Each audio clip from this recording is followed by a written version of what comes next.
quick explanation of the topic intangible assets. What is the meaning of intangible? It means something that cannot be felt by the sense of touch. Intangible assets do not have a physical existence, they cannot be touched or felt, and therefore they are called intangible assets. For example, logo, patents, etc. Some of the key highlights of intangible assets are: such assets are mostly long-term in nature.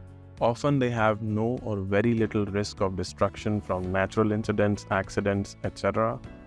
Intangible assets are difficult to quantify and are not acceptable as collateral for loans.